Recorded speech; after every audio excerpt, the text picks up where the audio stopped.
Welcome to Change the Climate, the program about the Olympia chapter of Citizens Climate Lobby and efforts to create the political will for a livable world. Now here's your host, Ari Simmons. Hi, I have with me today one of my very good friends, Jasmine MacLean, and today we're going to just be discussing advocacy and education regarding climate change. Hi! Hi, Ari. Thank you so much for having me today. I'm so happy you're here today to join me on Change the Climate. I'm hoping to have a robust conversation and get to know you a little bit better. So, how are you? I'm really well, thank you. I wanted to say thank you again for having me on the show. I have a lot of respect for Change the Climate, TCAT, CCL, so I'm really excited to be here today. Thank you. Yeah, of course. I'm super psyched to have you. So I just kind of want to start off with a general question so that our audience can get to know us a little bit better. What brings you here today? What impassions you about climate change? Yeah, well, I think that, okay, let me just take a deep breath here for a second. What brought me here today was, first of all, of course, I am passionate about mitigating climate change. It's been something that I have been passionate about ever since childhood. I sort of grew up with this love of the natural world and living things around me, especially big cats.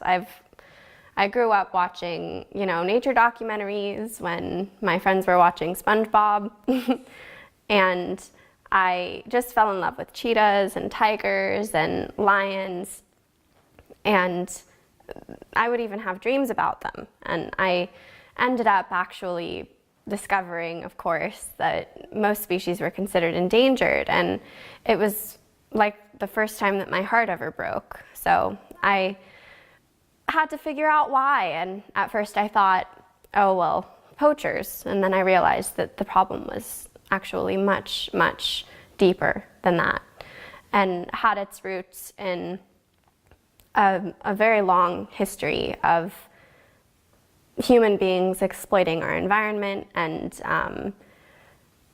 raping the world, and it made me very sad. That was the first instance that I remember of experiencing eco-grief, something that I've been going through my entire life, and is one of the many reasons why I have decided to dedicate myself and my life to at least helping to discover a solution to this problem. Wow, well, that's really powerful. Do you mind me asking how old you were when you started kind of coming about knowing about climate change? I remember that it was when Al Gore's documentary came out, An Inconvenient Truth. That was when it all clicked for me. I think I had inklings of it beforehand, but that was when it all came together, and I first started to discover how deep the problem was.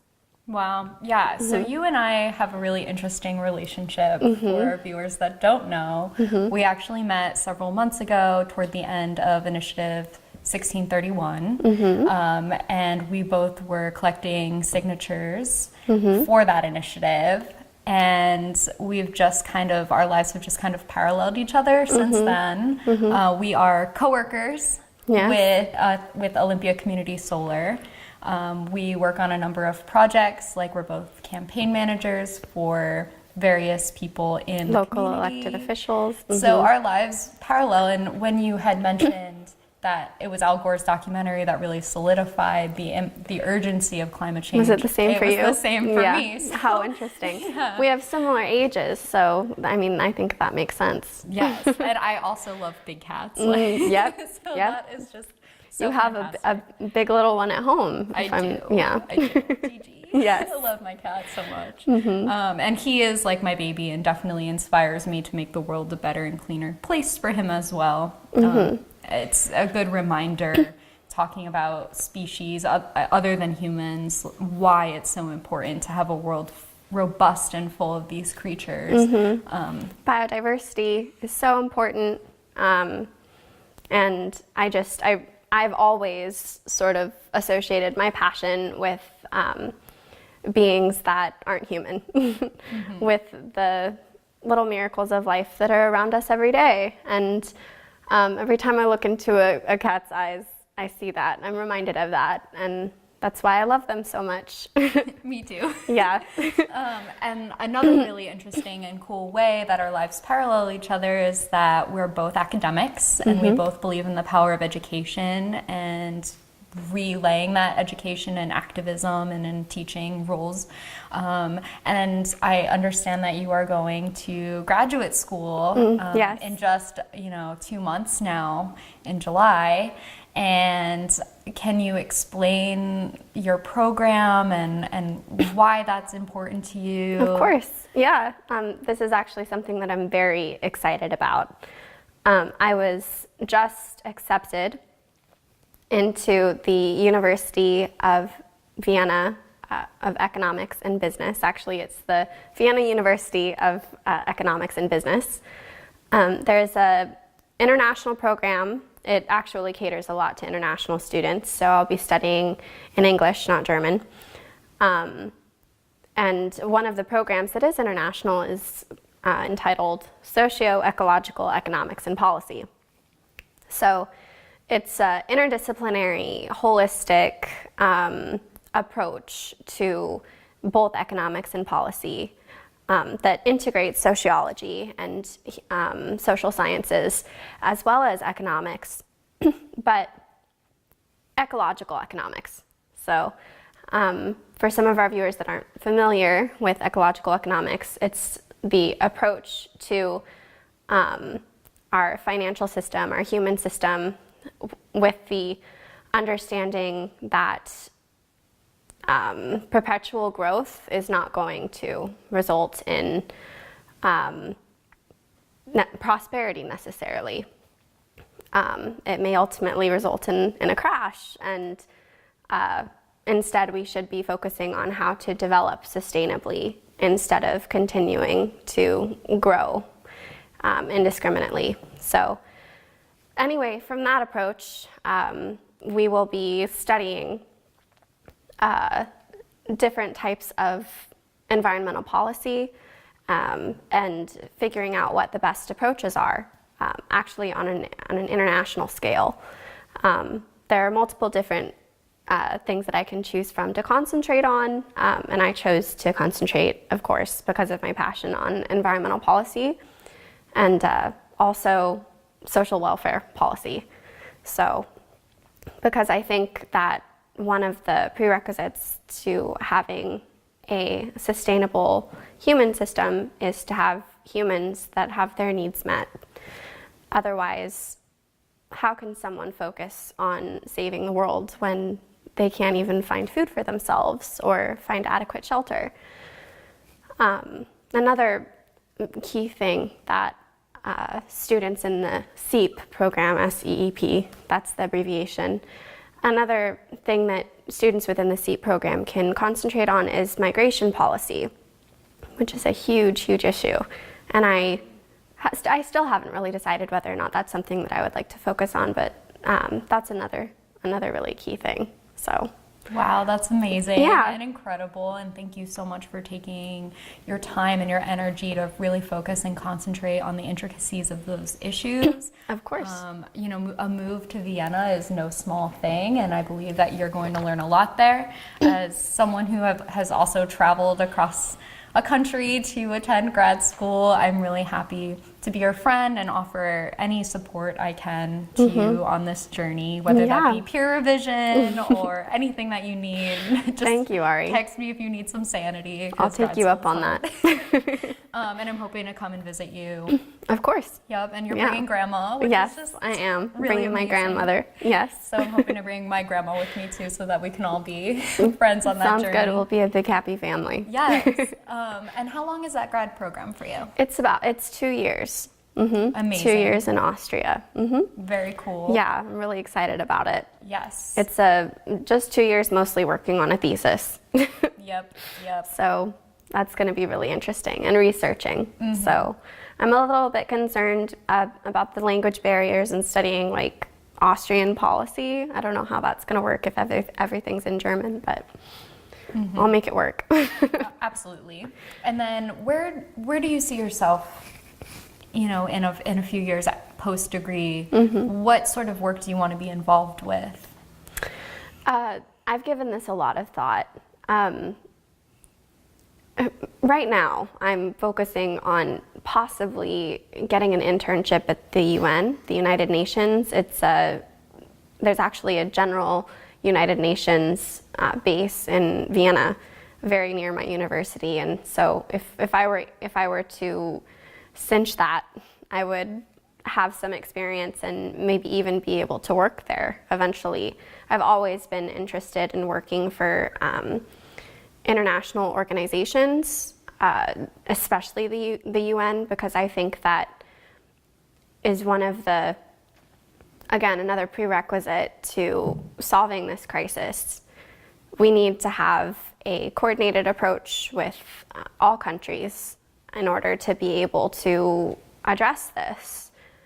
Another idea that I've had about what I'm going to do with my degree is maybe work for an environmental law firm as a policy consultant, possibly, let's see, so many different ideas.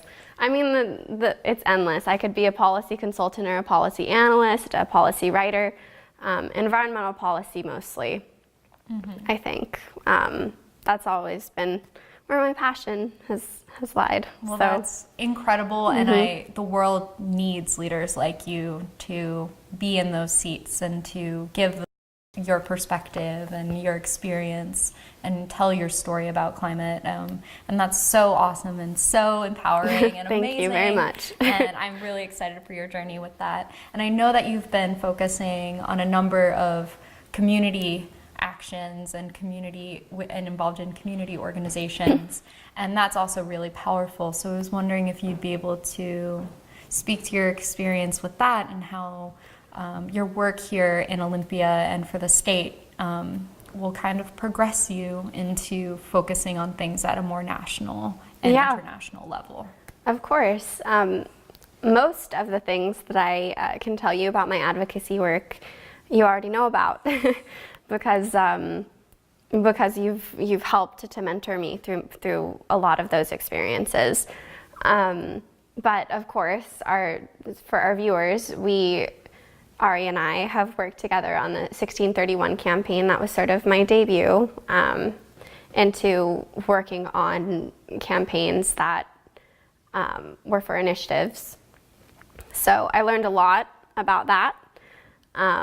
About what it takes to run a successful campaign. It involves a lot of relationships. I've also been very active with the South Sound Climate Action Convention for the past 2 years. I've attended all of them for the past 3. I've just helped to coordinate volunteers for beverage and food service, helping out the Thurston Climate Action team that way. Let's see. I have also, this isn't necessarily advocacy work, but it definitely is work within the community. I know that yourself, Ari, as well as Mason Rolfe, and I have worked together with many other people to create a local nonprofit that specializes in administrating and advertising and fundraising for community solar systems in our region. So that has been very rewarding. I've learned a lot about community solar systems for sure, and also just the inner workings of nonprofit organizations. I've also made appearances at many youth rallies, climate youth rallies. Let's see. And then, of course, the Sunrise Movement I've been active in, which, for those who don't know, the Sunrise Movement is a movement by young people to support the Green New Deal that was introduced to our United States Congress with the help of Alexandria Ocasio-Cortez. And so I have been active in that organization to help sort of develop a hub in Olympia for the Sunrise Movement. So those are some of the things that I've been active in. Maybe I'm missing something, but and that's then all I of can course think of your now. campaign work as well. Oh yes. I also have been working with the Olympia mayor, Cheryl Selby, as her campaign manager. That's a little bit less geared towards climate action, but she definitely is a very avid environmental supporter for environmental policy. So she supports a great many things that I do concerning the environment. So That's awesome. Yes. How do you sleep at night? do you sleep?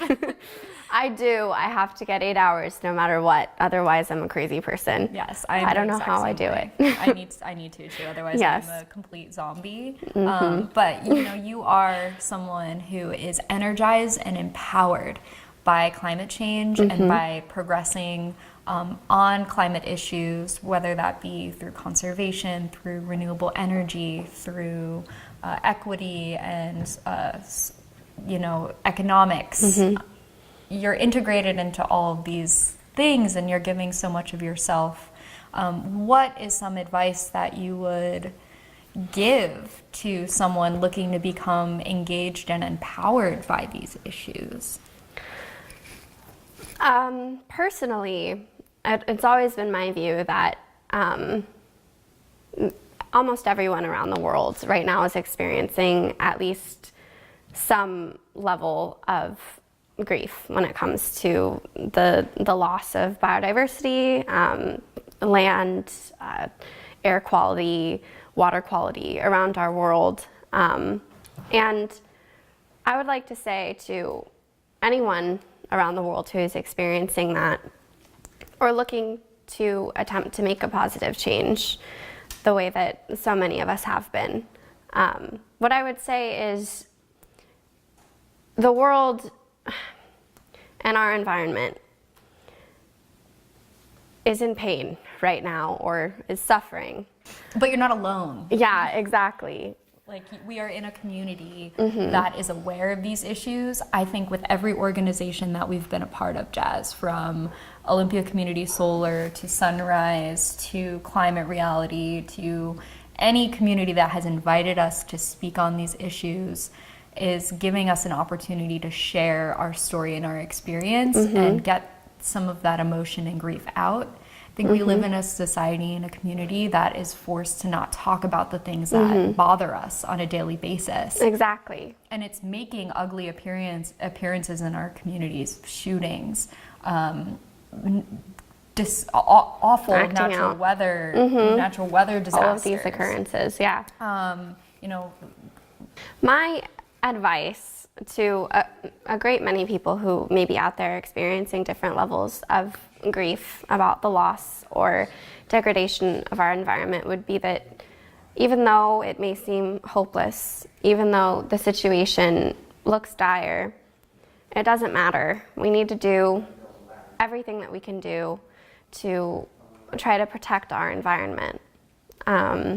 This is our only world, and it's the one that we live on now. So if we mess this up, we're not going to have a second chance. And I would say look out every day and recognize that this is our only planet, and just look at the beauty. And I think if you do that, you will see what the right decision is. Yep. I mean, I completely agree. I always encourage people to embrace the beauty of the world and really try to experience and connect with it in really special and unique ways, whether that's a special place or something in nature or an animal, as you talked about, having like something to work for, to move people. Exactly. And also to not be afraid to be a leader, and to if you know, like, I mean, a lot of these things are largely experimental. Like, you can start a nonprofit if you have a good team of people who care about the things that you care about. You can go to grad school and study these issues if they really matter to you. You can speak at a rally with confidence and poise when you're feeling that you have something to say and to contribute, or if you have a story that is going to be impactful. You can speak with your legislators and your representatives and express to them your fears and anxieties. And these are opportunities that should be made to everyone. And I thank you so much for joining us today and giving me a nice snapshot into your future. And I wish you so much luck. I'm so sad you're leaving. But I'll be back. Yes. Is that your plan, to return to the U.S. after your degree? I think so. Definitely. Depending. I know. You're going to love Vienna and you're just not going to want to come back. Maybe. That's totally possible. Who knows? I don't know. But Europe is a whole different world. It is. I wish you the best in your career, and I'm so excited for you. And Thank you, I Mari. look forward to working with you moving forward. Yeah, I look forward to it as well. All right, girlie, bring it in for the real thing.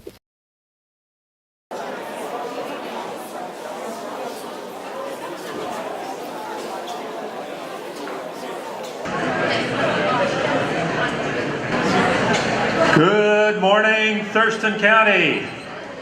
How are we doing this morning? I want to welcome you to the 4th South Sound Climate Action Convention. My name is Tom Crawford. I'm the board chair of Thurston Climate Action Team, and I want to start out by saying how very pleased and honored I am that you've all chosen to spend your day with us and with Citizens Climate Lobby for this wonderful conference and convention we have today. Activist leader Tom Crawford of TCAT, the Thurston Climate Action Team, kicked things off at the 4th Annual South Sound Climate Action Convention. Moment to remember that we are on the land of traditional Native peoples from this area. So with that in mind, Candace Penn, climate change ecologist with the Squaxin Island Tribe, will now welcome us on behalf of her people. Candace?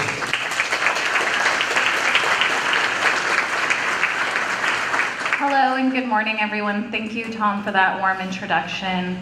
I also, too, would like to welcome you to our traditional ancestral territories. You're standing on the lands of what was originally the Stechas people, and eventually what is now known today as the Squaxin Island Tribe. Hey, hey, hey, yeah, Lako ha hale nuxia hale.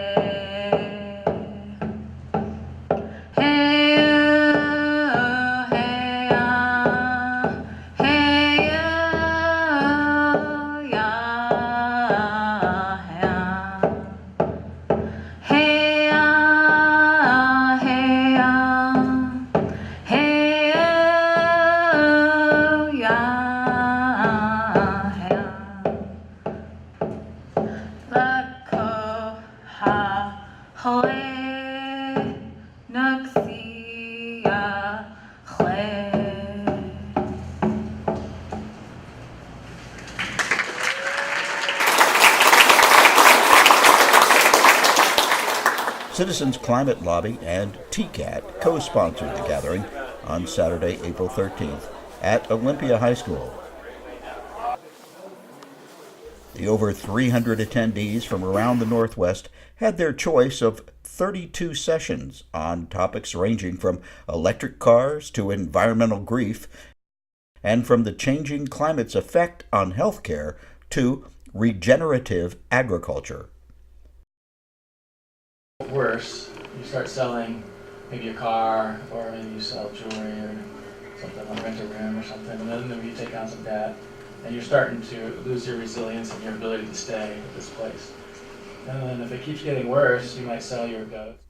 The effects of climate change on national security was presented by retired Navy Commander Bob Hallahan of the Whidbey Island CCL Group.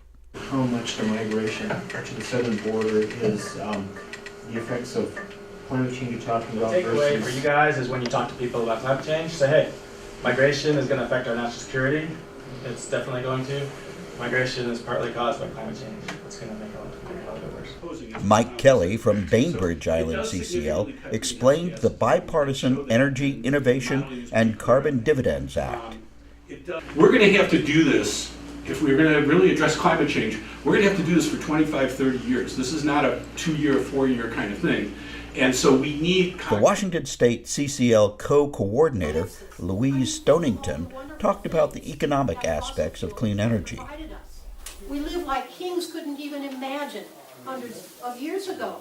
And heaven, we have these wonderful things. On a rainy, at least it's rainy and not sunny, but having you here today is what's going to help us power through and continue to pass good climate legislation that will lead the way when we take back things at the federal level and restore some sanity there and can actually move some legislation at the federal level. We are laying the groundwork right now to move that forward at the federal level. So thank you so much for being here and have a great day and continue. Olympia's State Representative Beth Doglio and Olympia Mayor Cheryl Selby were among the leaders to address the morning assembly. It's important that we not just speak into ourselves, we need to speak out to the community.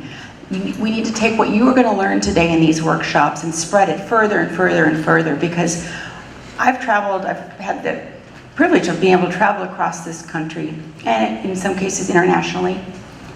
And when I learn about what we're doing here, you take it for granted. You just think everybody's doing this. Well, not everybody's doing this, and we need everybody. So let's pat ourselves on the back and then move on. And our United States Congressman Denny Heck addressed a meeting of the Washington members of Citizens Climate Lobby. His name is Denny Heck. She says, no, that's not it. Thank you for the work you did. And while the activists filled up on a lavish spread, and despite the day-long discussions of our existential crisis, the meeting ended on an up note.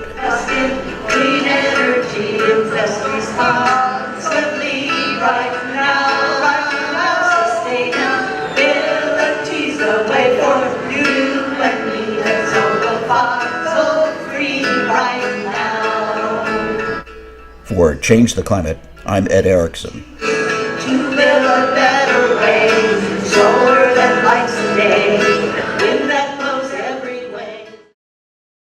If you would like to know more about Citizens Climate Lobby, go to citizensclimatelobby.org or join us at the Olympia Center at the intersection of Columbia and State on the second Saturday of the month at 9:30 a.m. Thank you for joining us on Change the Climate. So many ways to choose to live a better way. Solar that lights the day, wind that blows every way. Solar and solar too, safer for me and you and for